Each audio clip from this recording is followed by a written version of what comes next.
पूरे प्रदेश भर में महर्षि वाल्मीकि जी की जयंती मनाई जा रही है। वैसे राज्य स्तरीय समारोह 7 तारीख को माननीय मुख्यमंत्री जी के मुख्य अतिथित्व में गोहाना में हुआ है, जिसमें पूरे प्रदेश से वाल्मीकि समाज के लोगों ने हिस्सा लिया।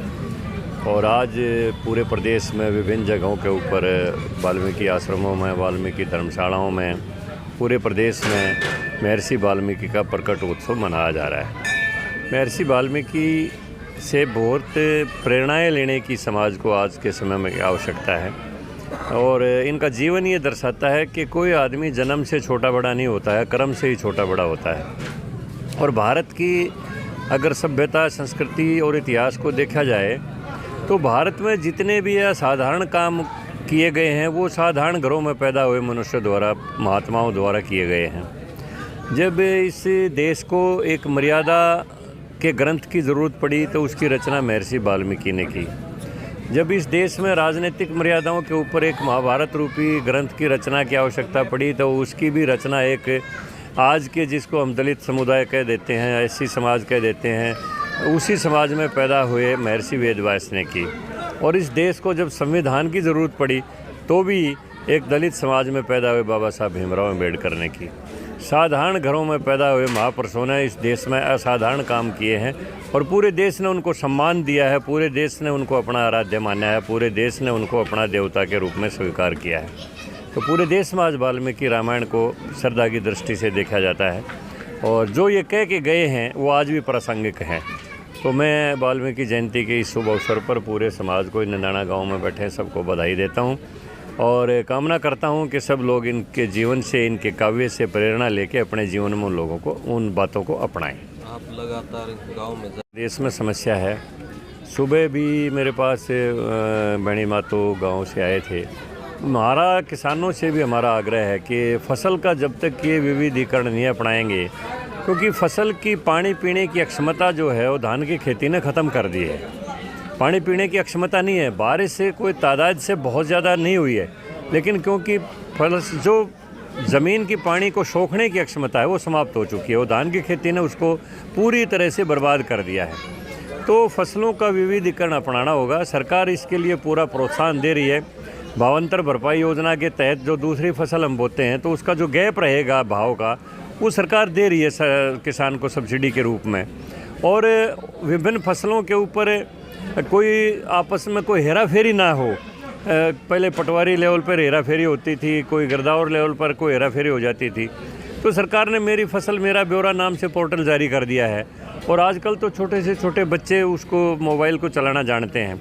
जो जिस फसल को किसान बीजे उसका घर में कोई भी बच्चा वो पोर्टल को निकाल के उसके ऊपर अपलोड कर सकता है। तो कोई हेरा फेरी की गुंजाइश नहीं है। उसके बावजूद भी प्रधानमंत्री जी ने फसल बीमा योजना चालू की है और इसकी भी ड्रोन मैपिंग होती है बाकायदा। इसमें भी ये कोई हेराफेरी नहीं कर सकता कोई सरकारी कर्मचारी के, किसी का कम लिख दिया, किसी का ज़्यादा लिख दिया। और इसी सरकार में किसानों को सबसे ज़्यादा अगर मुआवजा मिला है तो हमारी सरकार में मिला है और हमारी सरकार किसानों के साथ खड़ी है। अभी भी विभिन्न जगहों के ऊपर सामान्य में भी पंप सेट चालू हो गए हैं, बडाली में भी पंप सेट चालू हो गए हैं।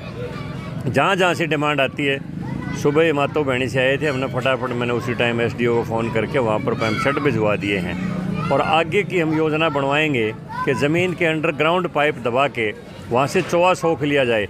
लेकिन इसके लिए मैं फिर कहता हूँ कि किसान को फसल का विविधीकरण अपना के सरकार का सहयोग देना होगा और ऐसी हम खेती करें। मैं पूरे देश में घूमता हूँ, गुजरात में, साउथ इंडिया में लोग ऐसी खेती करते हैं।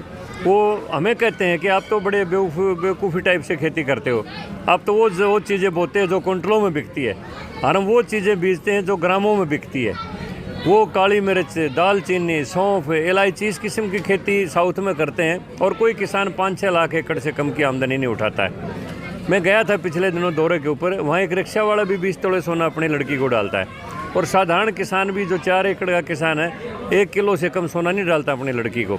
उनकी इतनी आर्थिक अवस्था इतनी उन्नत है क्योंकि वो खेती को जो है ना बिजनेस के रूप में करते हैं, कॉरपोरेट के रूप में करते हैं। पूरी सॉइल टेस्टिंग ज़मीन का और बीज का सब कुछ टेस्ट करके खेत में ही लेबोरेटरी उन्होंने बनाई हुई है। तो हमारे हरियाणा का किसान को भी डर्रे की खेती से ऊपर निकल के बागवानी की तरफ, फसल विविधीकरण की तरफ अपना ये डर्रा जो खेती का ये बदलना पड़ेगा। वरना ज़मीन इतनी ज़्यादा तोड़ दी है पानी ने कि आगे ज़मीन की उपजाऊ क्षमता भी ख़त्म हो जाएगी। आदमपुर चुनाव है तो उसमें आदमपुर चुनाव में 100% बीजेपी का उम्मीदवार चुनाव जीतेगा। कोई कांग्रेस का तो कैंडिडेट ही नहीं मिल रहा है। हम संपत को उन्होंने ऑफ़र की थी, उसने इनकार कर दिया। जेपी को ऑफ़र की थी, उसने इनकार कर दिया। उनके पास कैंडिडेट ही नहीं है और किसी का कोई वजूद नहीं है हरियाणा में। और जेजेपी हमारे साथ है, लोक दल का कोई वजूद नहीं है। मुख्यमंत्री मनोहर लाल जी और पूर्व मंत्री प्रोफेसर महासिंह जी, जिनका पूरा जीवन सच्चाई, ईमानदारी और सादगी का रहा, आज उनकी जन्म स्थली पर आज आदरणीय जांगड़ा जी जो महर्षि वाल्मीकि जयंती पर 11 लाख रुपए की घोषणा की है समाज को देने की। और इसके साथ साथ नगर निदाना में मुख्यमंत्री जी का भी विशेष है। और जांगड़ा जी रंबी जो है हमारा ये महम हल्के का बहुत ही महत्वपूर्ण हमारा गांव है। और आज महर्षि वाल्मीकि की जयंती पर वाल्मीकि समाज ही नहीं, 36 बरादरी को महर्षि वाल्मीकि ने एक अच्छी शिक्षाएं, अच्छी परंपराएं, अच्छा जीवन जीने की शैली दी। और उसी के तहत हमारा जो वाल्मीकि समाज महम का है, हमारे यहाँ तो महम की 24वीं हटकामा का जो चबूतरा है उस पर कभी जात पात नहीं रही। यहाँ पिछले दिनों जो जींदिया राजा पर चढ़ाई की थी उस टाइम हमारा वाल्मीकि समाज का प्रधान था महम 24वीं का। और यहाँ जो चढ़ाई की थी जींदिया राजा पर उसका नेतृत्व तो वाल्मीकि समाज ने किया था। तो वाल्मीकि समाज हमारे महम हल्के का 36 बरादरी का अग्रणीय समाज है और आज भी मजबूती से हर सामाजिक काम में बढ़ चढ़ के हिस्सा लेते हैं। और सारे के सारे मिलजुल के आज जो वाल्मीकि जयंती को उत्सव के रूप में मना रहे हैं पूरे प्रदेश में। जैसा कि जांगड़ा जी ने कहा, 7 तारीख को मुख्यमंत्री जी ने प्रदेश स्तरीय वाल्मीकि जयंती गुहाना में मनाई। और सारे महापुरुषों की पहली दफ़ा बीजेपी सरकार में प्रदेश स्तर पर जयंतियाँ जो मनाई जा रही हैं, ये हमारे जो पूर्वज हैं, हमारे महापुरुष हैं, उनको सरकार की सम्मान देने की और समाज उनसे प्रेरणा देने का प्रयास है। पंचायत चुनाव भाईचारे का